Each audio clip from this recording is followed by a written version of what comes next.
Good afternoon from this side of Kenya, East Africa. We say habari yako, which means how are you. Habari yako is a Swahili word which means how are you. Behind me you can see that statue, but we'll talk about it another day. In 1890 to 1930, Kenya became a colony to British. The British, or the white men, came from the coastal part of Kenya, which is Mombasa. They came to the Nairobi, or they came to the upper side of Kenya as traders. They came along with them blankets, bedsheet, cloth, and they were doing what we call barter trade. The locals had no money to give them. So what they came with, they will give you the blanket, and then you will exchange with any valuable thing, be it cow, be it cloth, not cloth, be it valuable minerals. So they will give you to that. So in 1890, the Imperial British Company, it was a private company, sent their first traders in Kenya, which was led by Frederick Lugard. Frederick Lugard came to Kenya, and they came as friends. They were not fighting. They had the cards, but they were not fighting with anyone. Frederick Lugard did not stay in Kenya. He moved to Uganda. So the Britain, they came to colonize the East Africa. While in Uganda, the same year, there was a call from London, which is London, from the Imperial British Empire, the Imperial British Company, which the aim was, the call was that the company was in a financial crisis. So they instructed their captains on the ground that do whatever you do for us to come out from this financial crisis. So the friendly British who came in Kenya, they became not friendly anymore. Now they started taking lands, grabbing lands, depossessing the locals their valuable goods. If you resist, you are being shot or you are being arrested and tortured. Okay? And remember, all along the way, anything that comes with bad thing, remember that there's always the brighter future of it, or the brighter side of it. So the Britain also came in Kenya. They brought civilization, they brought education, and all we will cover in Nairobi CBD. So they did not only come to Kenya to colonize us, but they came to Kenya also to help us. They came with education, a very bright future, like the first president of Kenya, whose statue is there, that is Jomo Kenyatta. The statue is behind me. He is a product of the white man, or the colonial. The likes of Tom Joseph Mboya, they are the product of the colonial. Even Mboya, he airlifted the first people to America when we had the first, this was a mayor, that was John Kennedy, who became the American president, and later he was assassinated. Okay, Mboya airlifted some of our locals to United States for studies, and the father to the president of America, Barack Obama, was among them. So guys, the main issue of this video is we want to have a walk in Nairobi CBD, as we want to discover what did the British left in our country. Be it in terms of construction, those are the buildings, because everything has been derived from them. Even if you look on our roads, we are riding using we keep the left, and it is also happening in London. So join me as I take you to Nairobi CBD, as we want to discover more of the building. Some of the oldest buildings in Nairobi CBD, are they still operational or are they not operational? Okay, so please join me as we start this journey. We are already in Nairobi CBD, so we'll move in as we try to show you what our colonial masters brought us to this country. And I've told you that they did not only come here to fight, they came as friends. But that call from Britain or that call from London changed everything. And they were supposed now to rescue their company. Along the way, we have missionaries who came, they built churches in Kenya. A very good example, we have one here, that is the Holy Family Basilica, that I'll be able to show you. So let's hit the road. So during the colonial period, the roads were named from the railway line. That is, we had the first Avenue, Second Avenue, Third Avenue, Fourth Avenue, until 6th Avenue. So they were naming like that. But right now, on this lane, this road, this is the City Hall. The City Hall, where we have this one, the Holy Family Basilica. The first, or some of the oldest buildings that were built by the colonial masters, or during the colonial period. We normally say that when you have the advantage, when you have the disadvantage, also there's that part where we have the advantage. So this is the Holy Family Basilica, the oldest building in Nairobi City. So if we can refresh, when in 1969, when one of our brightest future politician, an Africanist, that was Tom Mboya, was shot, his first mass was held at this place, Holy Family Basilica. So it means that this building has been here for the longest time. Also, we have the Kenyan Parliament. The Kenyan Parliament, which is not far from where we are. The Kenyan Parliament also. You can see when you watch some of the oldest videos of Nairobi, you will see we have the British. They were doing the card inspection here, and that thing has been also gone into us. Whenever president comes, there's a public holiday, the president is there, he will inspect the card of honor. All of them were adopted or were brought in by the British or our colonial. Our young men went to school, they went to study just because of the colonial period. During those times, yes, they were torturing people, they were forced people into slavery, they killed people, but all along also good things came in. This is the Holy Family Basilica.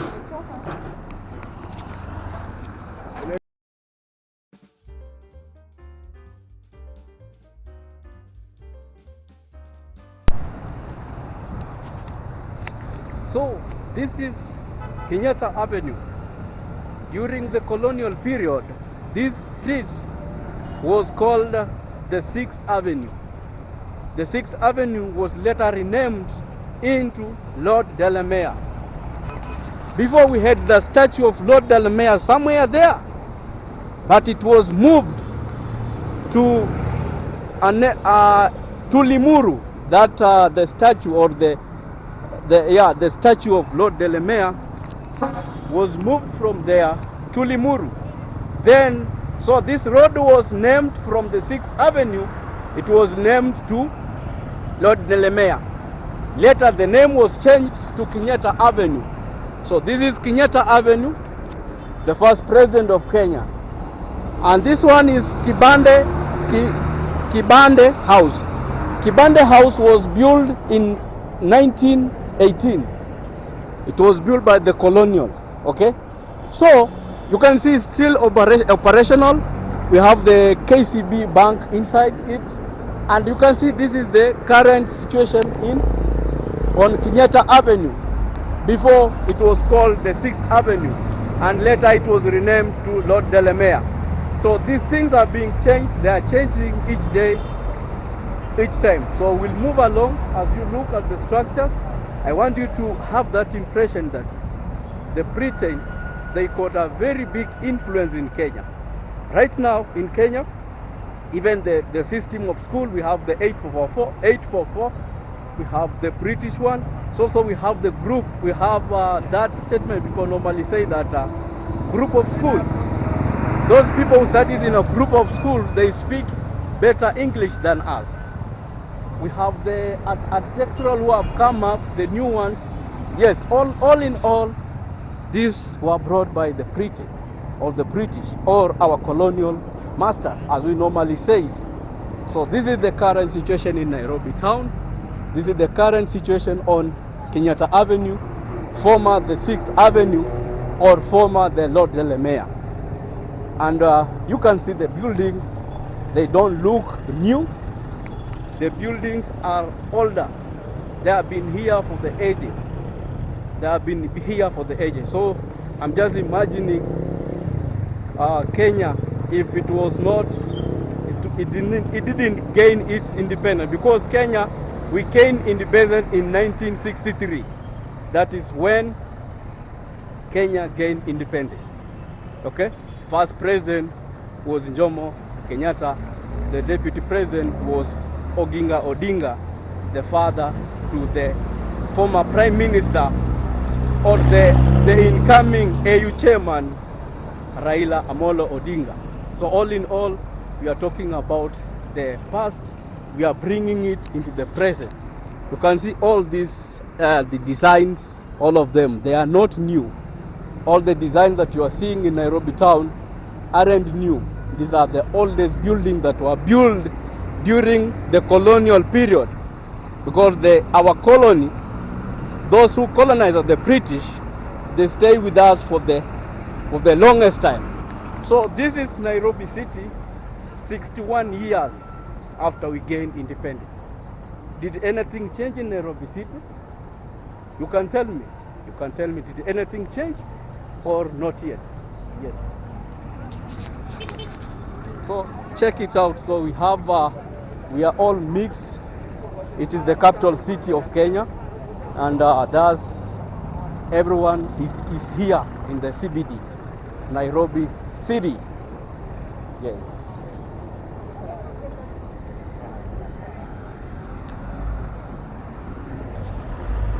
Still on the 6th Avenue, that was then, but right now it is the Kenyatta Avenue.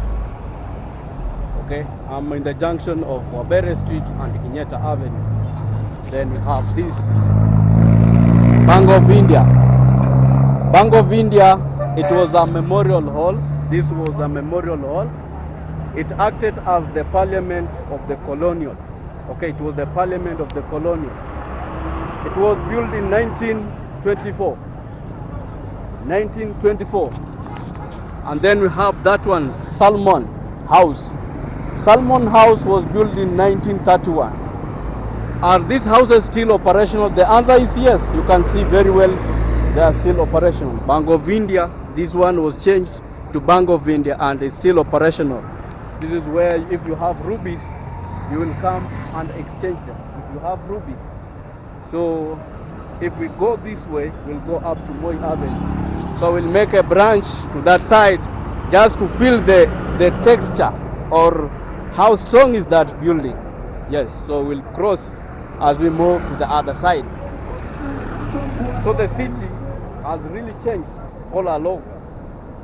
It was long time ago. So the city has really changed. But the first city in Kenya was Mombasa. Mombasa was the first city in Kenya before Nairobi. Nairobi came later. Nairobi just came later to be named as the capital city because Nairobi is in the central. So this is the Salmon House. Is it Salman? Salman. It was built in 1931. It is even written there, 1931. So you can still feel the presence of the Britain or the British in our country. They are still evident in our country. Their building structures, everything is still here, and we can still feel them. Even the English I'm speaking, I learned from the school, which was which they are the one who came with it. You can see also that building. You can see the structure, the design of itself, how it looks like. So this is Nairobi City, the year 2024. But we are trying to look back before the years when we were in the colonial period, how Nairobi looked like. Yes.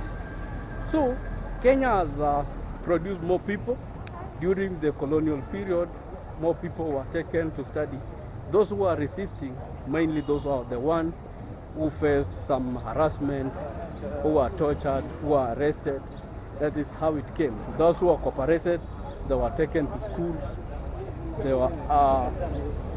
They furthered their education, because when the colonial came to Kenya, none of us knew even how to spell the word.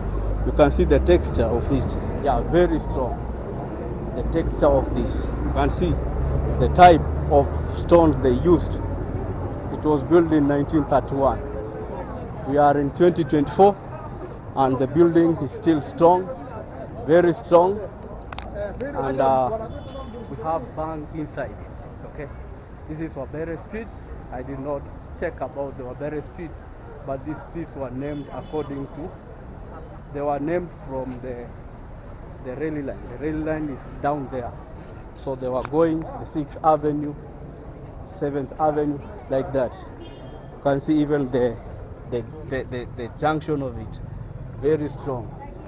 It means that, just imagine my grandparents or our grandparents working there with a colonial master with a gun, not shooting them, but they are working. Yeah, not shooting. So don't take me wrong, not shooting, but just giving instruction, because the locals, we had no any knowledge in building. We could only be used as laborers. Give me this, bring this one do like this. Yes, then we had a foreman who will take care of it. So this is the city, and in this city, as the look of things, I won't tell you that there's anything that has been built or anything that has been constructed, something new. And we never chase them away. They are still here with us. Yeah, they are still here with us. Yes.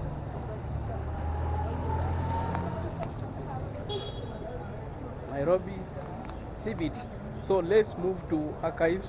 Archives also, it got a very good information about this city. Yes. I'm moving on Wabere Street. Then I will join on Mamangina Street. Mamangina Street. Mamangina was that is the 5th Avenue, according to the naming of the colonial period. Yes. It's only that a lot has changed, not a lot, just the plantation of trees. But when you look at the buildings, the design matches the same like in Britain or in London. Those old castles, as you can see, they are still here, because mainly locals were taken to schools by them. So they were teaching them some of the knowledge they have. So we cannot go beyond that and start bringing in something different from them. So we are just adopting the same thing they did. But if you can look, you can check the oldest videos of Kenya, Nairobi City. You will see some of the buildings are still there.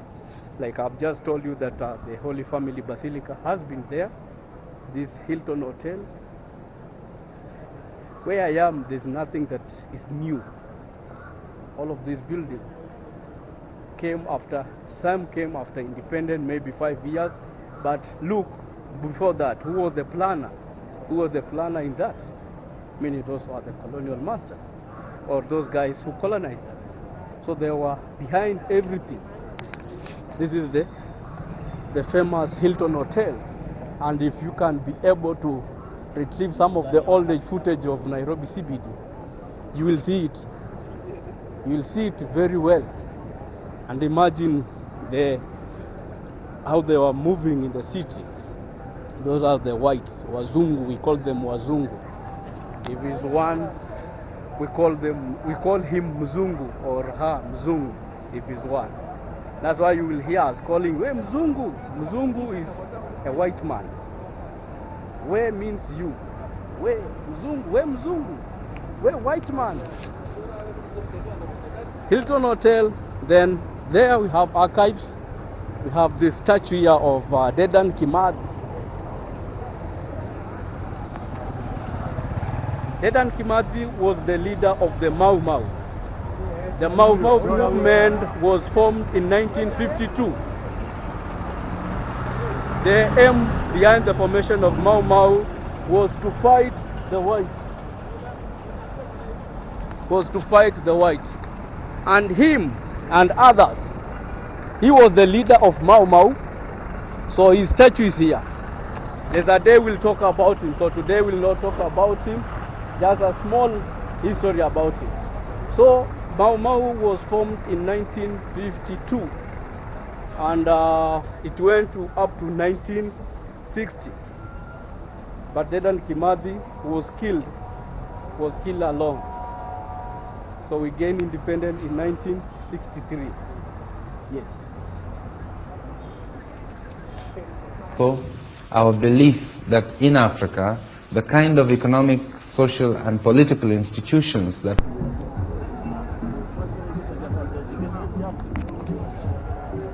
So we are at archives.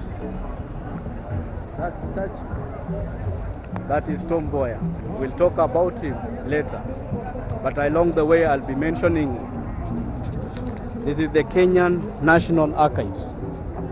Right now is a museum whereby if you want any history of the country, you will have to enter this building. It was opened to the public in 1965. Kenya National Archives was opened to the public in 1965.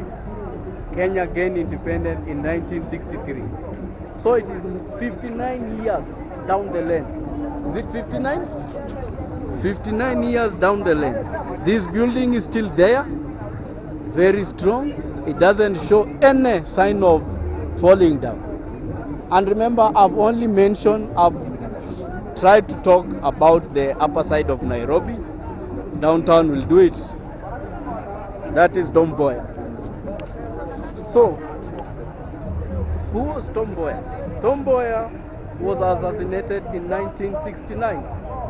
It was on Saturday. But his story, I'm not supposed to mix it with it, but he was one of the best or one of the youngest and brilliant politician we ever had. He was seen as the leader of the Africa. In fact, he was named the AU leader by Ngome Ngurume of Ghana. Okay? So, Tom Mboya was assassinated just there. That's where the statue is. But today we'll not mix this with the assassination. We'll talk about it in a special way because he's one of the special people we ever had as a country. I'm even wondering what could be happen if he was still here. He was the first African. He was the first person to introduce the NSSF. And you can quote some of his speech. Him, Martin Luther King, John Kennedy. John Kennedy later became the president of America, but he was also assassinated. Martin Luther King was also assassinated. Tom Mboya was also assassinated. Tom Mboya was assassinated by his close friend that was Nashon Njenga, who was later